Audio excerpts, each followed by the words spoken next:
تو آپ خود دیکھیں گے کہ آپ کی دنیا کیسے بدلتی ہے، آپ کا نصیب کیسے کھلتا ہے، اور رحمت و برکت کیسے آپ کے دروازے پر دستک دیتی۔ پیارے بھائیوں اور بہنوں، پہلا وظیفہ صرف 3 بار یا ربنا کا پڑھنا ہے، لیکن پہلے اس کے ساتھ شامل کیے جانے والے الفاظ کو غور سے سن لی، کیونکہ اصل راز یہی ہے، آگے صرف اس کی تعداد اور ترتیب سمجھائی جائے۔ اب آپ کو کرنا کیا ہے؟ رات کے وقت آپ کو پہلا وظیفہ صرف 3 بار پڑھنا ہے، اور یا ربنا کے ساتھ صرف ایک جملہ شامل کرنا ہے۔ یاد رکھیے، یہ وظیفہ رات کو سوتے وقت پڑھنا زیادہ بہتر ہے۔ اگر آپ عشاء کی نماز کے بعد پڑھ لیں تو بھی اچھا ہے، لیکن سونے سے پہلے پڑھنا زیادہ مناسب۔ اس عمل میں صرف کچھ لمحے لگتے ہیں، مگر کبھی کبھی یہی کچھ لمحے انسان کی زندگی میں بڑی تبدیلی کا ذریعہ بن جاتے۔ اب آپ کو سب سے پہلے پڑھنا ہے یا ربنا میری جھولی بھر دے۔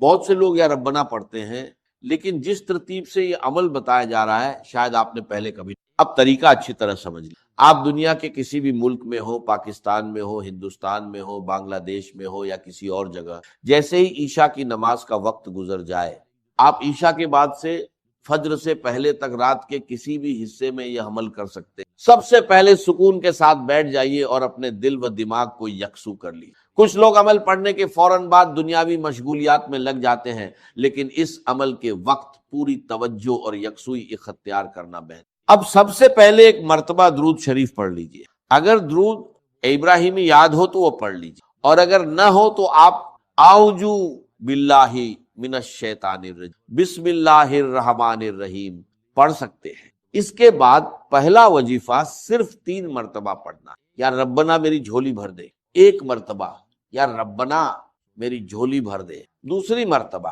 یا ربنا میری جھولی بھر دے، تیسری مرتبہ، یا ربنا میری جھولی بھر دے۔ بس یہی پہلا وظیفہ ہے جسے آپ کو صرف 3 مرتبہ پڑھنا ہے۔ جب آپ پہلا وظیفہ 3 مرتبہ پڑھ لیں تو اس کے بعد سکون کے ساتھ وہیں رہیے۔ اگر آپ بستر پر لیٹ کر پڑھ رہے ہیں تو یہ بھی بالکل ٹھیک ہے۔ اسی وجہ سے کہا گیا ہے کہ رات کو سوتے وقت یہ عمل پڑھیے اور پھر اللہ پر بھروسہ کر کے سو جائیے۔ جب آپ یا ربنا میری جھولی بھر دے 3 مرتبہ پڑھ لیں، چاہے عشاء کی نماز کے بعد بیٹھ کر پڑھے یا رات کو سوتے وقت لیٹ کر پڑھے، کوشش کیجئے کہ اس کے بعد جلد سے جلد آرام کر لے اور فضول مشغولیات سے بچے۔ میرے پیارے بھائیوں اور بہنوں، اگر یہ عمل آپ کو پسند آئے اور آپ کو اس میں بھلائی نظر آئے تو اسے دوسروں تک پہنچانا بھی ثواب کا ذریعہ بن سکتا ہے، خاص طور پر ان لوگوں تک جو پریشانیوں اور تنگ دستی سے گزر رہے ہیں۔ بہت سے لوگ شروعات میں کسی عمل کو معمولی سمجھتے ہیں، لیکن جب انسان یقین اور بھروسے کے ساتھ دعا کرتا ہے تو اللہ تعالیٰ اپنے فضل سے ایسے راستے کھول دیتا ہے جن کا انسان نے گمان بھی نہیں کیا ہوتا۔ یاد رکھیے، رزق، برکت اور آسانی دینے والا صرف اور صرف اللہ تعالیٰ ہے۔ انسان کوشش کرتا ہے اور نتیجے اللہ کی طرف سے آتے ہیں۔ اگر اللہ چاہے تو انسان کے حالات بدلتے دیر نہیں لگتی۔ اس لیے دعا کے ساتھ امید، محنت کے ساتھ بھروسہ اور عمل کے ساتھ یقین ضرور رکھیں۔ اب جب آپ پہلا وظیفہ پڑھ لیں تو اس کے بعد دوسرے نمبر پر یا گنیو کو شامل۔ یا گنیو اللہ تعالیٰ کے مبارک ناموں میں سے ایک نام ہے، اور اسے لوگ اکثر رزق، برکت اور آسانی کی دعاؤں میں پڑھتے ہیں۔ اب آپ کو یا گنیو بھی صرف 3 مرتبہ پڑھنا ہے۔ یاد رکھیے، یہ عمل بہت کم وقت لیتا ہے اور آسانی سے پڑھا جا سکتا ہے۔ اس کا طریقہ یہ ہے کہ آپ عشاء کی نماز کے بعد سے لے کر فجر سے پہلے تک رات کے کسی بھی حصے میں اسے پڑھ سکتے ہیں۔ سب سے پہلے ایک مرتبہ درود شریف پڑھ لی، اس کے بعد اعوذ باللہ من الشیطان الرجیم، بسم اللہ الرحمن الرحیم پڑھیے۔ پھر پہلا وظیفہ 3 مرتبہ پڑھی، یا ربنا میری جھولی بھر دے، یا ربنا میری جھولی بھر دے، یا ربنا میری جھولی بھر دے۔ اس کے بعد دوسرے نمبر پر یا گنیو 3 مرتبہ پڑھیے۔ یہی اس عمل کی اگلی ترتیب ہے۔ اب آپ کو وہیں بیٹھے بیٹھے یا گنیو کو ایک خاص جملے کے ساتھ صرف 3 مرتبہ پڑھنا ہے، صرف 3 مرتبہ۔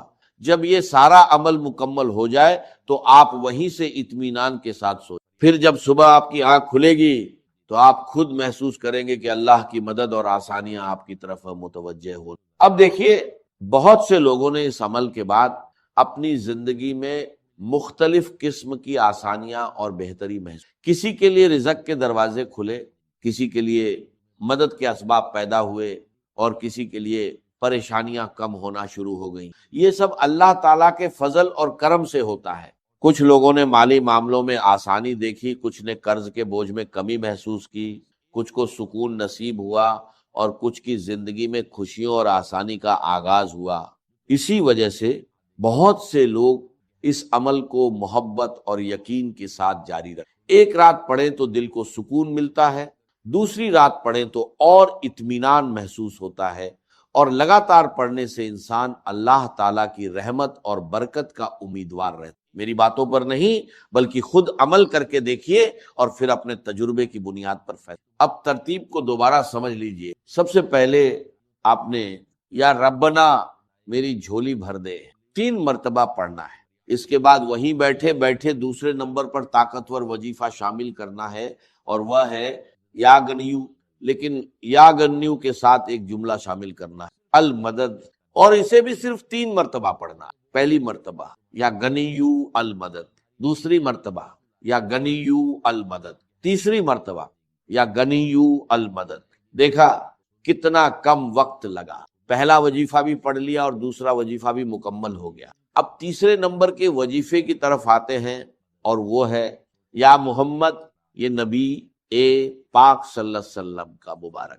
اب تک آپ 2 وظیفے پڑھ چکے۔ سب سے پہلے درود شریف پڑھا، پھر یا ربنا میری جھولی بھر دے 3 مرتبہ پڑھا، اور اس کے بعد یا گنیو المدد 3 مرتبہ پڑھ لیا۔ اب آپ کو رات کے اس عمل میں تیسرے نمبر پر یا محمد کو شامل کرنا ہے۔ اسے سکون اور اطمینان کے ساتھ پڑھنا ہے، جلد بازی میں۔ یاد رکھیے یہ صرف کچھ لمحوں کا عمل ہے، اس لیے پوری توجہ اور یکسوئی کے ساتھ اسے ادا کی۔ اب آپ کو تیسرے نمبر پر یا محمد کا وظیفہ شامل کرنا ہے، اور یا محمد کے ساتھ کیا پڑھنا ہے یہ آگے بتایا جائے گا۔ اب آپ کو تیسرے وظیفے کی طرف بڑھنا ہے۔ آپ کو یا محمد پڑھنا ہے، لیکن اس سے پہلے یا اللہ پڑھنا ہے۔ اللہ تعالیٰ کا یہ مبارک نام اپنے اندر بے شمار رحمتوں اور برکتوں کو سمیٹے ہوئے۔ جب آپ اس عمل کی پوری ترتیب پر غور کریں گے تو آپ کو اس کی خاصیت خود محسوس۔ ہر وظیفہ اپنی جگہ ایک خاص اہمیت رکھتا ہے، اور اسی وجہ سے اسے اسی ترتیب کے ساتھ پڑھنے کی ہدایت دی جا رہی ہے۔ پیارے بھائیوں اور بہنوں، اب 2 وظیفے پڑھنے کے بعد آپ کو یا اللہ یا محمد کو ملا کر پڑھنا ہے۔ اس طرح پڑھنا ہے، یا اللہ یا محمد 1 مرتبہ، یا اللہ یا محمد 2 مرتبہ، یا اللہ یا محمد 3 مرتبہ۔ لیکن یاد رکھیے یہ تیسرا وظیفہ آپ کو کل 7 مرتبہ پڑھنا ہے۔ پہلا وظیفہ 3 مرتبہ، دوسرا وظیفہ 3 مرتبہ، اور تیسرا وظیفہ یعنی یا اللہ یا محمد 7 مرتبہ۔ ان تینوں وظائف کو پڑھنے میں مشکل سے کچھ ہی لمحے لگتے ہیں۔ اب اس کے بعد اگلا عمل سمجھ، یہ بہت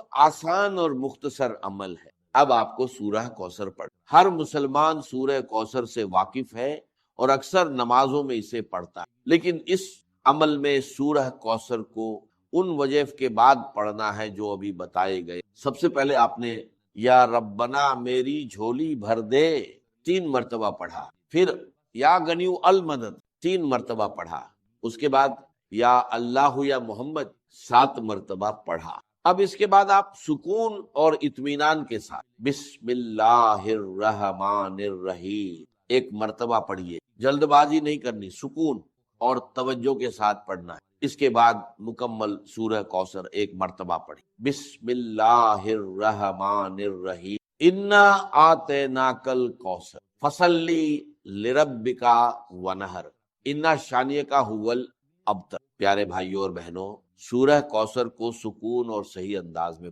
اب عمل اپنے اختتام کی طرف بڑھ، اور آخر میں آپ کو پڑھنا ہے لا الہ الا اللہ محمد الرسول اللہ، اور اسے بھی سکون اور اطمینان کے ساتھ پڑھ۔ اگر انسان پہلے کلمے کی عظمت اور اس کی برکت کو سمجھ لے تو اسے اس کی اہمیت کا اندازہ۔ اب آپ کا آخری وظیفہ باقی ہے، اس لیے اسے غور سے سنیے اور سمجھیے۔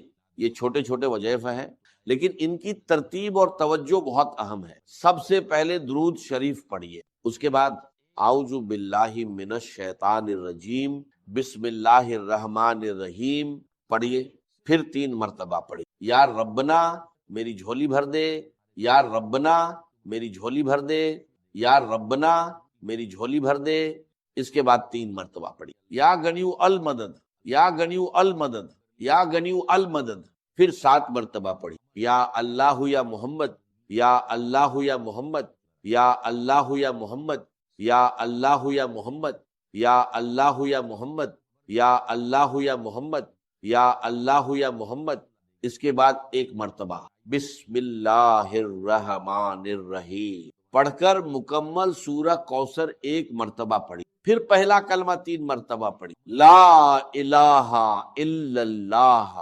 محمد الرسول اللہ، لا الہ الا اللہ محمد الرسول اللہ، لا الہ الا اللہ محمد الرسول اللہ۔ اب اس عمل کا آخری اور اہم حصہ باقی۔ اب آپ کو اللہ تعالیٰ کے 2 مبارک نام 3 مرتبہ ملا کر، یا وہاب یا کریم، یا وہاب یا کریم، یا وہاب یا کریم، اس کے بعد آخر میں وہی درود شریف پڑھیے جو آپ نے عمل کی شروعات میں۔ اب یہ عمل مکمل ہوگا، اس کے بعد بنا کسی سے بات کیے اللہ تعالیٰ سے دعا کیجئے، اپنی تمام حاجتیں، پریشانیاں اور دل کی باتیں اس کے سامنے رکھ دیجیے۔ اگر آپ بیماری میں ہیں، تنگی میں ہیں، روزگار کی تلاش میں ہیں، شادی کا مسئلہ ہے یا کوئی اور پریشانی ہے، تو اللہ تعالیٰ سے خالص دل کے ساتھ دعا کیجئے اور پھر اسی پر بھروسہ کریں۔ انشاءاللہ اللہ تعالیٰ اپنے فضل اور کرم سے بہترین راستے آسان فرما سکتا ہے اور آپ کے لیے آسانی کے دروازے کھول سکتا ہے۔ ویڈیو کو لائک، شیئر اور کمنٹ ضرور کیجیے۔ اپنا بہت خیال رکھیے گا اور مجھے اپنی دعاؤں میں یاد رکھیے۔ انشاءاللہ بہت جلد ایک اور نئے روحانی وظیفے کے ساتھ ملاقات ہوگی، تب تک کے لیے خدا حافظ۔ محبوب حقیقی اللہ کے سوا کوئی، اور وہ آیت میں آپ کو سنا چکا ہوں، سورہ توبہ کی آیت نمبر 24، انتہائی لرزا دینے والی آیت۔ قل ان کان آباؤکم وابناؤکم واخوانکم وازواجکم وعشیرتکم واموال اقترفتموها وتجارۃ تخشون کسادها ومساکن ترضونها احب الیکم من اللہ ورسولہ وجہاد فی سبیلہ فتربصوا حتی یاتی اللہ بامرہ واللہ لا یہدی القوم الفاسقین۔ اے نبی ان کے کان کھول دیجئے، اچھی طرح سنا دیجئے کہ اے لوگو، اے ایمان کے دعوے دارو، اگر تمہیں اپنے باپ، اپنے بیٹے، اپنے بھائی، اپنی بیویاں یا بیویوں کے لیے شوہر اور اپنے رشتہ دار اور اپنے وہ مال جو بڑی محنت سے کما کر کھتے بھرے ہوئے ہیں اور اپنی وہ تجارت جس کی کساد بازاری کا تمہیں اندیشہ رہتا ہے مندہ نہ ہو جائے، اور اپنے وہ محل، اپنی حویلیاں جو تم نے تعمیر کی ہیں اور بہت تمہیں محبوب ہیں، انہیں خوب فرنش کیا ہے، اگر یہ 8 چیزیں محبوب تر ہیں اللہ سے اور اللہ کے رسول سے اور اللہ کی راہ میں جہاد سے، تو جاؤ دفع ہو جاؤ، وہاں بیٹھ کر انتظار کرو یہاں تک کہ اللہ اپنا فیصلہ سنا دے، اور اللہ ایسے فاسقوں کو کبھی ہدایت نہیں دے۔ 8 چیزیں اقبال نے بہت خوب کہا ہے، یہ مال و دولت دنیا، یہ رشتہ و پیوند، 5 قریب ترین رشتے آ گئے، باپ، بیٹا، بھائی، زوجین اور رشتہ دار۔ رشتہ و پیوند یہ جوڑنے والا، اور مال و دولت دنیا کی 3 شکلیں آ گئی۔ دولت جو آپ اپنی بیلنس شیٹ کو دیکھ دیکھ کر آپ اس پہ خوش ہوتے، اب ہمارے ایسٹس کی یہ قیمت ہو گئی اب، اور وہ مکانات جو آپ نے بنائے ہیں بڑے محبوب ہیں، اور ایسے بنائے ہیں، قرآن مجید میں آتا ہے لعلکم تخلدون، ایسے بنا رہے ہیں کہ تمہیں ہمیشہ رہنا ان مکانوں کے اندر، اور وہ کاروبار جن میں تمہیں اندیشہ رہتا ہے کہ کہیں کساد نہ ہو جائے، کوئی ڈپریشن نہ آ جائے۔ یہ 8 چیزیں، یہ مال و دولت دنیا، 3 یہ رشتہ و پیوند، بتان وہم و گما لا الہ الا اللہ، یہ سب وہم و گمان کے بت ہیں جن کی پرستش میں تم لگے، ان سب کی پرستش چھوڑو تو لا الہ الا اللہ کا حق ادا ہو۔ اب اس اصول کو بھی اپلائی کرنا شروع کیجیے۔ آئیے انڈیویجول لیول پر، دولت کی محبت، اگر آپ کو دولت کی محبت آمادہ کرتی ہے کہ اللہ کے حدود کو پامال کریں، حرام ذرائع استعمال کریں، دولت آنی چاہیے، حلال سے ہو، حرام سے ہو، جائز سے ہو، ناجائز سے ہو، بائی ہوک اور بائی کروک دولت آنی چاہیے، تو آپ کی محبوب حقیقی کون ہوئی؟ دولت۔ یہ دولت آپ کی معبود ہے۔ کون بڑے سے بڑا موحد اس شرک کا احساس رکھتا ہے؟ اور حضور نے اس قدر کلیئر فرمایا ہے، تعس عبد الدینار وعبد الدرہم، ہلاک ہو گیا یا ہلاک ہو جائے، یہ کلام خبریہ ہے یا یہ بد دعا ہے؟ تعس عبد الدینار وعبد الدرہم، درہم و دینار کا بندہ ہلاک ہو جائے، نام عبد الرحمن ہے، حقیقت میں عبد الدینار ہے، عبد الدرہم۔ درہم و دینار آنے چاہیے، جائز سے یا ناجائز سے، حلال سے یا حرام سے، صحیح سے یا غلط سے، بھائی ہو کر بھائی ہو۔ تو معبود کون ہوا؟ ہمارے ہندو بھائیوں نے کیا کیا؟ لکشمی دیوی دولت کی دیوی ہے، اس کی پوجا کرتے کس لیے؟ مطلوب کیا ہے؟ دولت۔ اس کی پوجا وہ خوش ہو جائے تو دولت ملے گی۔ ہم نے کہا ہٹاؤ جی اس دیوی کو بیچ میں سے، ہم براہ راست ہی پوج لیں گے، بس یہی تو فرق کیا ہے نا۔ عبد الدینار و عبد الدرہم، یہ ہے انفرادی سطح پر۔ شرک فی المحبت، جو روح عبادت ہے، جو عبادت کی جان ہے، محبت، غایت الحب ما غایت الذل والخضوع، اور ٹاپ پر لے آئیے۔ آج کی دنیا اجتماعیت کے میدان میں اگرچہ اب زمانہ بدل رہا ہے، لیکن تقریباً 1 صدی سے نیشن سٹیٹس، وطن کی بنیاد پر قومیت، وطن محبوب ترین شے، جو شے میرے وطن کے لیے صحیح ہے وہ میں کروں گا، چاہے وہ غلط ہو، وہ حرام ہو، اللہ کے قانون کے خلاف ہو، لیکن میرے وطن کے لیے ہوگا۔ وطن زندہ باد، یہ وطن پرستی۔ اس وطن پرستی کے مذہب کی ایک نماز بھی ہے، ترانہ ہو رہا ہے تو کھڑے ہو جا، قنوت، کھڑے ہو جانا عبادت کا حصہ ہے، اس کا جھنڈا سلامی دو۔ یہ وطن کے معبود کے ریچولز، مذہب وطنیت۔ اسی لیے اقبال نے کہا تھا، اس کو سمجھا نہیں کسی نے، اس دور میں میں اور ہے، جام اور ہے، جم اور، ساقی نے بنا کی روش لطف و ستم اور، تہذیب کے آزر نے ترشوائے صنم اور۔ آج کا صنم، آج کا بت کون ہے؟ تہذیب کے آزر نے ترشوائے صنم اور، مسلم نے بھی تعمیر کیا اپنا حرم اور۔ ان تازہ خداؤں میں بڑا سب سے وطن ہے، جو پیرہن اس کا ہے وہ مذہب کا کفن۔ خدا پرستی، یہ وطن کی لکیر سے تم اور ہو گئے، میں اور ہو گیا۔ لکیر انسانیت منقسم، جو تمہارے وطن کے لیے ٹھیک ہے وہ تم کرو گے چاہے وہ اخلاقاً غلط، اور جو میرے وطن کے لیے ٹھیک ہے وہ میں کروں گا چاہے اخلاقاً غلط۔ یہ کون سا دین ہے؟ یہاں تو وطن تمہارا معبود بن۔ پاکستان میں بڑا شور اٹھا تھا جب میں نے کہا تھا کہ جھنڈے کو سلامی دینا شرک ہے اور ترانے کے وقت کھڑا ہو جانا شرک ہے۔ اور میں کبھی بھی تقریبات میں جاتا ہوں، اقبال ڈے ہو رہا ہے، کچھ اور ہو رہا ہے، میں ان تقریبات کا مقرر نہیں ہوں، لیکن جب بہت زور دیتے چلا جاتا ہوں، لیکن وہاں ترانہ پڑھا جاتا ہے میں بیٹھا رہتا ہوں، میں کھڑا نہیں رہتا، اور اس پر چیمیں گوئیاں ہوتی ہیں اخبارات کے کہ میرے نزدیک یہ وطن کی نماز پڑھ رہے ہو، تمہارا یہ قنوت اور وطن کا ترانہ، اس میں حمد ہو رہی ہے وطن، یہ کیا ہے؟ آج کے دور کا بدترین شرک، شرک فی المحبت۔ آگے چلیے، شرک فی الدعاء، کسی کو مت پکارو کسی مدد کے لیے سوائے اللہ۔ فَأَنَّ الْمَسَاجِدَ لِلَّهِ فَلَا تَدْعُوا مَعَ اللَّهِ أَحَدًا، اللہ کے ساتھ، یعنی ایک تو یہ کہ اللہ کو چھوڑ کر کسی کو پکارنا، ایک ہے اللہ کے ساتھ پکارنا، اللہ کو بھی پکارنا، اوروں کو بھی پکارنا۔ بدترین شرک ہے دعا اللہ کے لیے، ندا اللہ کے، اس کا بھی ذرا میں تجزیہ کر دوں گا۔ دیکھیے، ایک ہے عام مادی قوانین دنیا کے جو ہے اس کے تحت کسی سے مدد چاہنا، بھائی ذرا مجھے پانی پلا دینا، یہ بھی آپ نے مدد چاہیے ہے نا۔ حضور کے بارے میں تو آیا ہے کہ آپ اتنے خوددار تھے صلی اللہ علیہ وسلم کہ اگر سواری پر ہوتے تھے اور آپ کا کوڑا نیچے گر جاتا تھا تو کسی سے یہ نہیں کہتے تھے کہ یہ کوڑا مجھے اٹھا کے دے دو، بلکہ خود سواری سے اتر کر کوڑا اٹھا۔ تو یہ جو قانون مادی ہے اس کے تحت مدد مانگنا کوئی بری بات نہیں ہے، کوئی غلط بات نہیں۔ ماورائی اعتبار سے، غیبی اعتبار سے کسی سے مدد مانگنا کسے باشد کوئی ہو، شرک، شرک فی الدعاء۔ ان المساجد للہ فلا تدعوا مع اللہ احدا۔ ایک ہے استعارتن، استعارتن اقبال کہتا ہے ہمالا ہے فضیل کشور ہندوستان، تو یہ خطاب بالکل ایک استعارہ سا ہے۔ اسی معنی میں مولانا حالی نے اپنی مسدس کے اختتام پر جو مناجات لکھی ہے، خاصہ خاصان رسول وقت دعا ہے، امت میں تیری آ کے عجب وقت پڑا ہے، وہ دی جو بڑی شان سے نکلا تھا وطن سے، پردیس میں وہ آج غریب الغربا ہے۔